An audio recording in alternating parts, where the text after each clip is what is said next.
Teste som, alô, alô, 1, 2, 3. Teste som.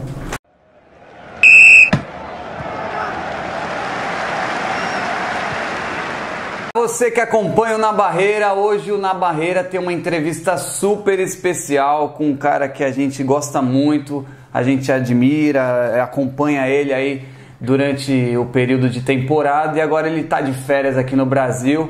Tô falando do Marçal, jogador do Lyon. Marçal, obrigado por ter vindo aqui falar com a gente. Agradeço o convite, cara. A gente sabe aí que são poucos dias de férias no Brasil e mesmo assim você veio aqui falar com a gente agradece bastante.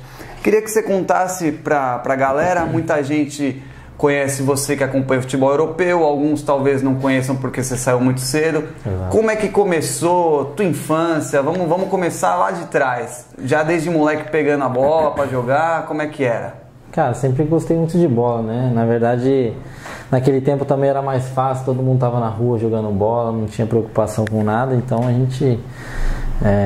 eu tava praticamente o tempo todo pensando em bola, querendo jogar bola, chamando a molecada na rua pra jogar bola.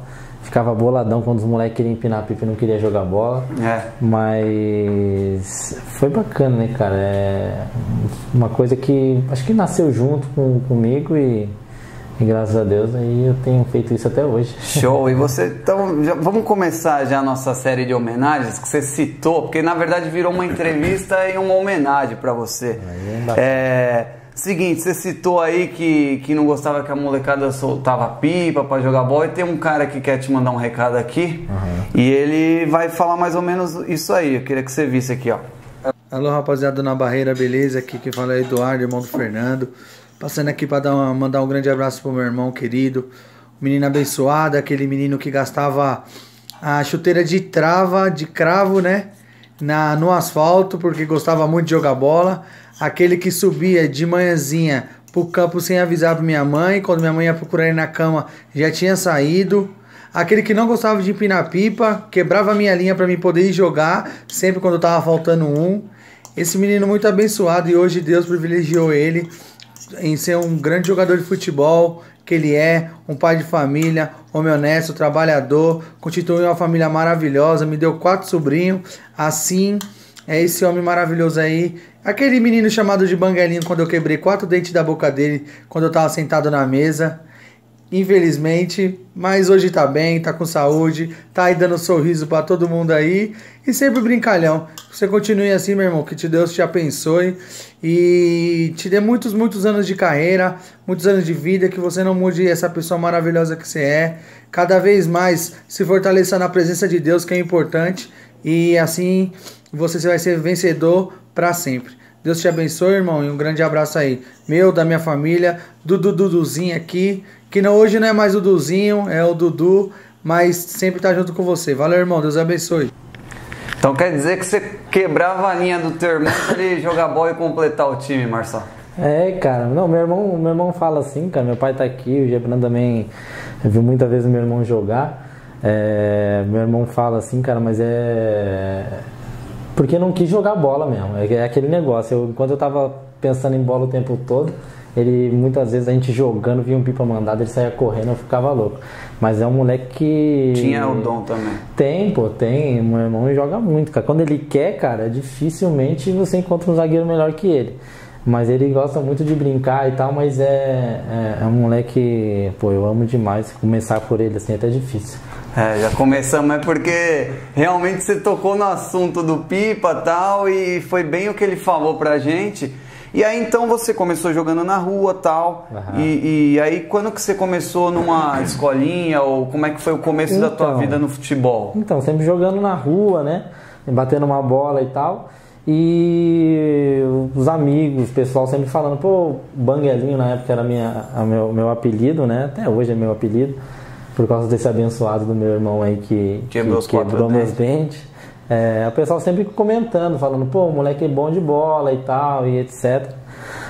Os amigos do meu pai comentavam entre eles e tal, até que o Gebran, né, tá aí o homem, tinha o filho dele também jogava na Portuguesa na época, né, o Thiago era goleiro do 86 lá, falou, não, vamos levar um moleque pra fazer um teste e tudo. E até antes, na verdade, desse teste, O Gebran tava organizando tudo, apareceu um outro abençoado, que é o Serginho, um amigão nosso também de família, irmão do Celso.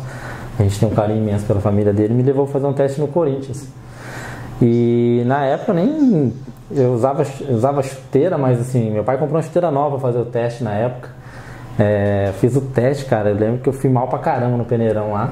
Depois indo embora de metrô, o Serginho, pô, você foi bem e tal, os dedos cheios de calo. Nunca tinha usado a chuteira assim, né? E ele, pô, você foi bem e tal, e eu sabia que eu tinha ido mal, né? E eu falei, não, obrigado e tal, não sei o que mais. Aí tem aquele velho costume do pessoal, depois a gente te liga, e esse telefone nunca até tocou. hoje. E depois o Gebran arrumou um teste pra mim lá na Portuguesa. Aí, já usando a chuteira pela segunda vez, já tava melhor calçado. Já tava mais... As coisas foram bem, correram bem, fiquei na Portuguesa durante um tempo. Em paralelo com isso, sempre jogando na Várzea, comecei a jogar em time na Várzea. Isso aí com quantos anos? Isso daí eu devia ter uns 10 anos, né, pai? Uns 10 anos mais ou menos. 10, 11 anos, né, Gebran? Isso aí. E aí fui pra Portuguesa, comecei a treinar lá e tal. E em simultâneo fazia uns joguinhos de fim de semana lá no São Carlos. Nós tínhamos lá um timezinho bacana. O treinador era o Darlan, que era um cara que trabalhava mesmo com a molecada, tirar a molecada da rua e tal, e a gente tinha um timezinho legal. Depois fiquei 1 ano e meio na Portuguesa. A Portuguesa naquela época tinha duas equipes, 89, né? E teve que acabar com uma. Sim. Né? E a gente que era de noite, meu time, eu lembro que na época jogava o Everton Ribeiro comigo. Quem mais que virou, cara? O Everton Ribeiro. Mas a gente tinha um time bacana, time legal. Cara. Um time bacana, o alemão jogou no Santos e tal. E depois saí de lá, fiquei só na Várzea, né? E aí logo em seguida, esse homem aí também se mexeu os pauzinhos de novo, Gebran. Esse aí mexe, hein, Aliás, o Na Barreira conheceu você através desse mesmo Gebran, que pra nós é o Sabino, mas ele também que fez a gente conhecer assim, conhecer não, mas ir atrás, conversar, né, e criar esse vínculo aí. Aí ele te deu mais essa força. A gente foi fazer um teste no Corinthians aí aqui em Itaquera já, né? E aí, pô, era uma pancada de moleque, né? Eu nem lembro quantos moleque tinha. E ficou, peneira vai, peneira vem, ficou eu e mais uns 7 moleque. E na época também eu tinha um amigo que jogava bem, jogava legal também, cara, lá na vila com a gente, que era o Paulinho. Hoje ele também é cabeleireiro, inclusive. E aí no último treino, pra já fechar a molecada tudo, eu levei ele, né? Aí o treinador ficou boladão, falou, pô, você tá passando em várias peneiras, agora quer trazer um amigo e tal. Nem passou você, ainda já quer trazer mais um. Quer trazer um amigo. E aí a gente fez o teste lá. Paulinho, inclusive, jogou pouco tempo, eu acho que o treinador um bocado chateado com essa situação, botou ele 10 minutinhos só. Aí fiquei lá no Corinthians mais um ano e meio, né, Gebran? Mais ou menos, vai.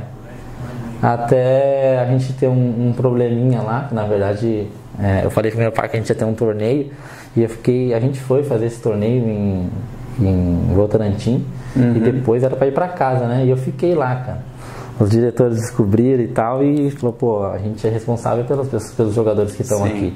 E acabei saindo do Corinthians. Passado um mês, esse diretor do Corinthians, que era o Vando na época, me ligou e falou que eles estavam fazendo uma parceria com o Primavera de Indaiatuba para disputarem o Campeonato Paulista Infantil, né, Sub-15, pelo Primavera, mas os jogadores, comissão, era tudo do Corinthians. E eu fui. E aí que eu acho que quando eu saí de casa, foi a primeira vez que eu saí de casa, né?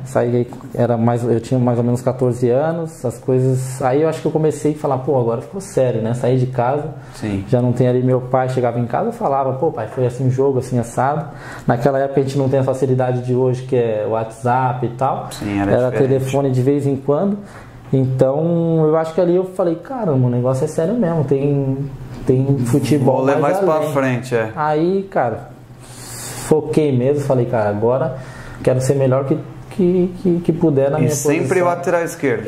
Não, nessa época não. Nessa época no Corinthians, na Portuguesa eu era ponta esquerda. Depois no Corinthians começou lá na frente. Depois no Corinthians eu já fui pra meia esquerda. E foi mesmo no Primavera que eu já comecei a ir pra lateral. Porque na época a gente tinha um timão Inclusive a gente fez um campeonato paulista muito bom e tudo, o Corinthians queria que eu voltasse. Só que eu optei para o Grêmio na época. Só que nessa época do Primavera foi quando eu fui para lateral. Nós tínhamos um treinador que era o Careca Paiva lá, e ele disse: Marçal, você pode jogar aqui no meio, você vai jogar no meu time até enquanto eu estiver aqui, você vai jogar. Mas eu acho que você devia ir para lateral, que vai ser melhor pra você. Pode ser que seja a melhor opção pro futuro. Eu falei, cara, vamos testar. Gostava de ter a bola, né, cara? Sabe que no meio, na molecada, às vezes é bola muito pro alto. Sim. E tal. E eu no meio, às vezes a bola sempre passando por cima. Na lateral, não. Lateral... Tava mais no pé. Tava mais no pé. Comecei a jogar, ir pra dentro, ir pra fora. Você tá sempre participando. Eu falei, pô, vou ficar por aqui. Só que tem que correr bem mais. Tem que correr, mas pulmão não falta, né? Na rua a gente corria de manhã até de noite. Então isso, graças a Deus, a saúde sempre foi muito boa. Então... fiz um campeonato muito bom lá com o Primavera no infantil. Depois a gente foi para Indaiatuba, saímos de Atibaia, fomos realmente para Indaiatuba. Em Indaiatuba eu estava jogando no juvenil, o treinador já chamou para jogar nos juniores. E esse tempo já todo fora de casa, já morando sozinho, fora de casa. Alojamento. E isso daí num tempo de 1 ano e meio. Eu fui para Atibaia, eu tinha uns 13 anos e meio mais ou menos. Quando eu fui pro Grêmio, né, em seguida, que foi um olheiro ver a gente jogar, eu fui pro Grêmio com 15 anos. Então de 1 ano e meio fui parar lá em Porto Alegre. E aí, como é que foi a chegada lá? Cara, foi legal, cara. Um clube grande, né? Você sempre... Clube grande, já tal, deu não é aquela estrutura do... Apesar que o Corinthians tinha, mas lá a gente ficava alojado no Estádio Olímpico. Sim, né? Então aqui, era muito próximo do que era a vida do profissional, né? Você acompanhava ali de pertinho. Os caras passando, indo pro treino, a gente tava ali, entendeu? Então era uma coisa nova, uma coisa diferente. No Corinthians, apesar de ser um time grande, a gente não ficava no Parque São Jorge, né? Sim. A gente ficava aqui... Meio isolado, né? Era meio isolado. Então, quando você começou a ver aquela movimentação, pô, você tá indo pro treino, os caras estão chegando de carrão para treinar e tal, você começa a conviver mais próximo, né? Sim. Então, foi uma coisa nova e tal. E eu, graças a Deus, cheguei lá, falei, cara, é novo. Eu fui para fazer... o diretor me levou, mas foi meio que um teste também. Vamos ver como é que vai ficar. E eu falei, cara, vou arrebentar aí, vou arrebentar no sentido, vou dar tudo, vou dar vida, sim. E depois logo se vê. Pelo menos, meu pai sempre falava, se não der certo, cara, pelo menos você tentou. Dá tudo. Lógico. Falei, cara, você saber pra dar tudo. Isso é um pouco emotivo, tá ligado? Não, tá certo, tem que... É show de bola, a gente... Mas cheguei lá, cara, e foi assim, falei, cara, vou dar tudo. Se eu tiver que voltar pra casa depois, vou chegar e falar... Fiz meu melhor. Pai, foi assim. Depois logo se vê. E, cara, graças a Deus nunca voltei pra casa. E aí, cara, você vê que nessas coincidências do destino, eu tenho um amigo meu de infância que é jogador profissional e ele jogou no Grêmio. E aí eu postei esses dias que a gente ia fazer esse papo com você e ele me mandou no particular. Pô, como assim você vai falar com o Marçal? Vou mandar um recado pra ele também. Mentira. Vamos ver se você lembra dele. Uhum. É um parceiraço meu que falou que ele até que é uma história... Que é isso? Fiquei sabendo que o Marçal vai estar por aí. Queria perguntar pra ele se ele lembra ainda do que ele fazia nas horas vagas lá em Porto Alegre. Matar o lanchonete Petição. Conta pra nós, Marçal. Só uma lembrancinha aí dos tempos bons de moleque. Abraço, tudo de bom pra você aí. Manda um beijo pra família. Cara, o Everton, por que isso? Meu parceiraço que mesmo. Por coincidência viu que eu ia falar contigo e falou, pô, não, vou gravar. A gente jogou junto na base do Grêmio e tal. Não, jogamos muito tempo. Eu joguei com ele pelo menos uns 2, 3 anos, no mínimo, cara. A gente chamava de Rottweiler lá. Porque ele é bonzinho, né, mano? Ele tem um coração gigantesco. Mas a cara assusta, né? Cara, essa história aí, cara, era engraçada. Eu morava em frente a essa lanchonete, né? Que a gente depois saiu do alojamento e nós éramos 3 jogadores do mesmo empresário. O empresário alugou um apartamento e nós fomos morar lá. E era de frente desse petiscão, cara. Então, e esse petiscão fazia sempre um fiado pra gente, né? Pagava quando saía o pagamento. E a gente sempre comprava lá e tal. E, pô, como eu tava na frente do restaurante ali, da lanchonete, eu ia sempre lá. O cara virou meu amigão e tal. E, cara, eu tava ali, ele tava fazendo lanche e tal, tocava o telefone. Aí eu falava, André, tá tocando o telefone, cara. Ele falou, pô, atende. Atende e anota o pedido. Já começou. Eu comecei a atender, anotar o pedido, cara. Chegou uma hora que eu tava fazendo lanche, pô. Já tava fazendo lá. lanche já. Eu chegava quinta, sexta-feira de noite, eu tava suave, né? A gente jogava só no final de semana.